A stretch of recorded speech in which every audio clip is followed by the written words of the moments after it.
আমি এখন প্রবেশ করছি সাসারামের বিখ্যাত স্থাপত্য, বলতে পারেন সাসারামের শ্রেষ্ঠ স্থাপত্য রোটাসগড় দুর্গে।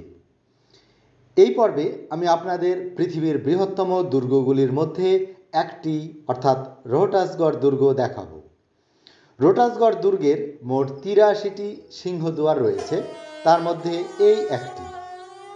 এই প্রবেশপথ থেকে মূল দুর্গ প্রায় ১৬ কিলোমিটার দূরে অবস্থিত। চারিদিকে ঘন জঙ্গল। এক পাহাড়ের উপর এই সুদৃশ্য ঐতিহ্যবাহী দুর্গাপ্রাসাদ অবস্থিত। সমস্ত স্থাপনাটি কালচে হলুদ বেলে পাথর দ্বারা নির্মিত।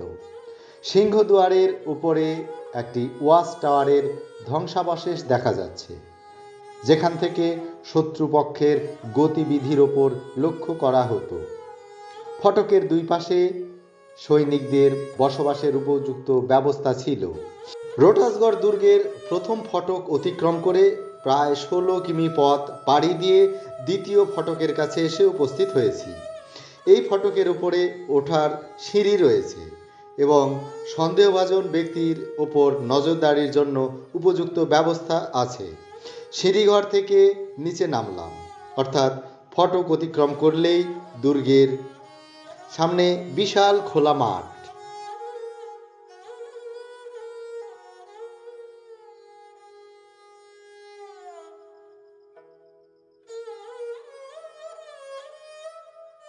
মাঠের পূর্ব দিকে পৃথিবীর অন্যতম বৃহত্তম রোটাসগড় দুর্গ, আর তার চারপাশে উঁচু প্রাচীর। প্রাচীর সংলগ্ন অসংখ্য কুলুঙ্গিযুক্ত ছোট ছোট কক্ষ। সম্ভবত এইসব কক্ষগুলিতে দুর্গ প্রহরী এবং সৈনিকরা বসবাস করত, আর কুলুঙ্গিগুলিতে আলোকিতকরণের ব্যবস্থা ছিল। কক্ষগুলির একপাশে অস্ত্রাগার ছিল।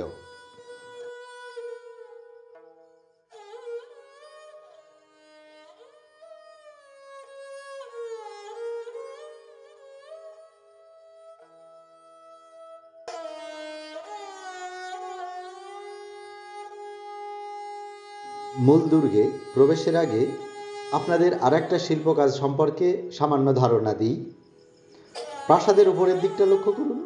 এই যে বড় বড় জানালা দেখছেন, পার্সিক ভাষায় এগুলোকে বলা হয় ঝারোখা, অর্থাৎ জানালা। সম্রাট এখানে দাঁড়িয়ে প্রজাদের ঝারোখা দর্শন দিতেন, অর্থাৎ দেখা করতেন। তাছাড়া ঝারোখায় দাঁড়িয়ে সম্রাট মাঠে অবস্থানরত সৈনিকদের কুচকাওয়াজ দর্শন করতেন। প্রাসাদের সবচেয়ে উঁচু এবং সুন্দর এই ভবনটি মুঘল সম্রাট আকবরের সেনাপতি মান সিংহ নির্মাণ করেছিলেন। এবার তৃতীয় ফটক অতিক্রম করে মূল দুর্গ প্রাসাদের অভ্যন্তরে প্রবেশ করছি। প্রথমেই আছে একটি বিশাল হলঘর। হলঘরের উপরটা দেখুন, এই ছাদটা দেখুন। রোটাসগড় দুর্গে মোট ৮টি বৃহৎ আকারের দ্বিতল অট্টালিকা রয়েছে। প্রতিটির গঠনশৈলী এবং শৈল্পিক কাজ দর্শককে বিমোহিত করে দেয়। দুর্গের জল নিকাশি ব্যবস্থা বর্তমান ড্রেনেজ সিস্টেমকে চ্যালেঞ্জ ছুড়ে দিতে সক্ষম। পার্শ্বিক শিল্পরীতিতে এই ভবনগুলি নির্মিত। বিহারের রোটাসগড় জেলায় অবস্থিত রোটাসগড় দুর্গ শুধুমাত্র বিহার নয়, ভারতের সবচেয়ে প্রাচীন এবং রহস্যময় দুর্গ প্রাসাদ। তৎকালীন সময়ের শাসকরা তাদের পরিবার পরিজনদের নিয়ে আত্মগোপন করার জন্যই এই দুর্গপ্রাসাদ নির্মাণ করেছিলেন। দুর্গটি সমুদ্রপৃষ্ঠ থেকে প্রায় ১৫০০ ফুট উচ্চতায় অবস্থিত। দুর্গে প্রবেশের মুখেই রয়েছে বিশাল ফটক। খাড়া পাহাড়ের উপরে প্রায় সমতল ভূভাগে এই দুর্গ প্রাসাদ অবস্থিত। শাসকগণ নিজেদের সুরক্ষার জন্য এবং শত্রুকে বিভ্রান্ত করার জন্যই এরকম বৈচিত্র্যময় ভূমিরূপকে ব্যবহার করেছেন।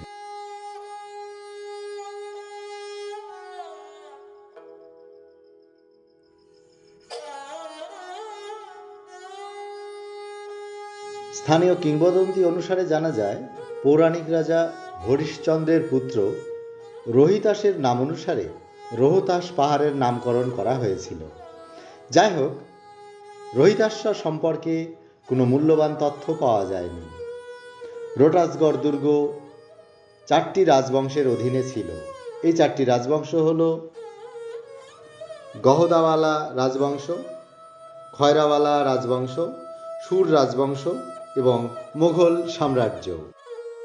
দুর্গটি কালচে হলদে বেলে পাথর, গ্রানাইট পাথর এবং চুন সুরকির সমন্বয়ে নির্মিত। 1539 খ্রিস্টাব্দে রোহটাসগড় দুর্গ হিন্দু রাজাদের হাত থেকে শের শাহ সুরির হাতে চলে আসে। শের শাহ হুমায়ুনের কাছে চুনার দুর্গ হারানোর পর নিজের জন্য একটি নিরাপদ আস্তানা খুঁজছিলেন। তারপরেই তিনি নারী, শিশু এবং ধনসম্পদ সহ এই দুর্গে চলে আসেন এবং এখানে নিরাপত্তায় রেখে বাংলার যুদ্ধে গমন করেন। শের শাহ সুরির শাসনকালে প্রায় 10,000 সশস্ত্র সৈনিক এই দুর্গে অবস্থান করত এবং পাহারা দিত। 1558 খ্রিস্টাব্দে মোগল সম্রাট আকবরের সেনাপতি মানসিংহ রোহটাসগড় দুর্গ অধিকার করেন। সেখানে তিনি নিজের জন্য একটি জমকালো প্রাসাদ, যার নাম মোগল সরাই, নির্মাণ করেন এবং দুর্গের বাকি অংশ সংস্কার করেন। পুকুর পরিষ্কার করেন এবং দক্ষিণ দিকে একটি সুন্দর বাগিচা তৈরি করেন। চারিদিকে ছিল সৈনিকদের ব্যারাক।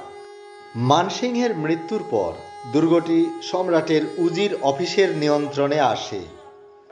1621 খ্রিস্টাব্দে যুবরাজ খুররম পিতা জাহাঙ্গীরের বিরুদ্ধে বিদ্রোহ ঘোষণা করে এই দুর্গে আত্মগোপন করেন। পরবর্তীকালে খুররম আবার নিরাপত্তার জন্য রোহটাসগড় দুর্গে এসেছিলেন, কিন্তু অধিকার করতে ব্যর্থ হন। মুঘল সম্রাট ঔরঙ্গজেবের শাসনকালে দুর্গটি যাবজ্জীবন কারাদণ্ডপ্রাপ্ত বন্দীদের একটি বন্দি শিবির হিসেবে ব্যবহার করা হতে থাকে। 1763 খ্রিস্টাব্দে বাংলার নবাব মীর কাসিম উদয়নালার যুদ্ধে পরাজিত হয়ে সপরিবারে এই দুর্গে কিছুদিন আত্মগোপন করেছিলেন। এই দ্বিতল প্রাসাদটি দুর্গ প্রাকারের মাঝখানে অবস্থিত। এই ভবনটির চারিদিকে চওড়া বারান্দা এবং ছাদবিহীন রোয়াক রয়েছে। ভবনের 4টি প্রবেশপথের ঠিক সামনে একটি করে রহস্যময় কুয়ো রয়েছে, সম্ভবত শত্রুপক্ষকে বিভ্রান্ত করার জন্য এবং প্রাসাদের নিরাপত্তা সুরক্ষিত করার নিমিত্তে কুয়োগুলো ব্যবহার করা হতো। অবশেষে এই রোহটাসগড় দুর্গ প্রাসাদটি ব্রিটিশরা অধিকার করে। ইংরেজরা চলে যাবার সময় কিছুটা অংশ ক্ষতিগ্রস্ত করে যায়। 1857 খ্রিস্টাব্দে মহাবিদ্রোহের সময় বিদ্রোহের নায়ক কুনওয়ার সিংয়ের ভাই অমর সিংহ এই দুর্গে তার সঙ্গীদের নিয়ে আশ্রয় নিয়েছিলেন। তিনি চলে যাবার পর তারপর থেকে দুর্গটি পরিত্যক্ত হয়ে যায়, তবে দুর্গটির বেশিরভাগ অংশই অক্ষত এবং বসবাসযোগ্য রয়েছে। রোহটাসগড় দুর্গকে বিশ্বের বৃহত্তম দুর্গগুলির মধ্যে একটি হিসেবে বিবেচনা করা হয়, কারণ এই দুর্গের অংশগুলি 82 বর্গ কিলোমিটার এলাকা জুড়ে বিস্তৃত ছিল। দুর্গে অনেক ভূগর্ভস্থ স্থান এবং সুড়ঙ্গের নেটওয়ার্ক রয়েছে। দুর্গ প্রাসাদের প্রধান ফটক হাতিয়া পোল নামে পরিচিত। সিংহদুয়ারটি 1597 খ্রিস্টাব্দে নির্মাণ করা হয়েছিল। দুর্গ এস্টেটের মধ্যে সবচেয়ে বড় অট্টালিকা হল তখ্ত-ই-বাদশাহী, যেখানে রাজা মানসিংহ বসবাস করতেন। এই ভবনটি 4 তলা। দ্বিতীয় তলায় একটি সমাবেশ হল এবং খোদাই করা শক্তিশালী পাথরের স্তম্ভের ওপর একটি গ্যালারি রয়েছে। তৃতীয় তলায় মহিলাদের থাকবার ব্যবস্থা ছিল। আয়নামহল নামে কক্ষটি ছিল রাজা মানসিংহের প্রধান স্ত্রীর প্রাসাদ। এই প্রাসাদটি রোহটাসগড় দুর্গের মাঝখানে অবস্থিত। পৃথিবীর অন্যতম বৃহত্তম রোহটাসগড় দুর্গ দেখতে অর্থাৎ পর্যবেক্ষণ করতে প্রায় ঘন্টা 4 সময় লেগে গেল। ভেতরে প্রবেশ করলে মনে হবে যেন কোনো এক গোলক ধাঁধার মধ্যে এসে উপস্থিত হয়েছি। প্রবেশের পথ পেলেও বাহিরে যাবার পথ খুঁজে পাওয়া মুশকিল। সত্যি এক অসাধারণ শিল্পকর্ম এই রোহটাসগড় দুর্গ।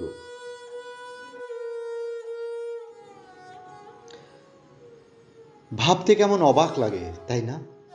একসময় এখানে বাস করত প্রায় 10,000 মানুষ। তার মধ্যে রাজা, প্রজা, উজির, নাজির, সেনাপতি, সৈনিক অসংখ্য। রাজার পরিবারের পরিজন, রাজকুমার, রাজকুমারী, মহারানী, আরো কত। এখানে আলো ঝলমল করে উঠত দিনে রাতে। ঘোড়ার খুরের শব্দ, হাতির ডাক, চিৎকার চেঁচামেচি। সত্যি আজ সব নীরব। রাজতন্ত্রও নেই, রাজাও নেই। শুধু পড়ে রয়েছে তাদের স্মৃতি বিজড়িত এই দুর্গা প্রাসাদ। এই প্রাসাদের প্রতিটি অলিন্দে, প্রতিটি কক্ষে কত ইতিহাস, কত কাহিনী, কত মায়া, মমতা, নির্মমতা, সবকিছুই রয়েছে। খুঁজলে সেগুলো কি পাওয়া যাবে?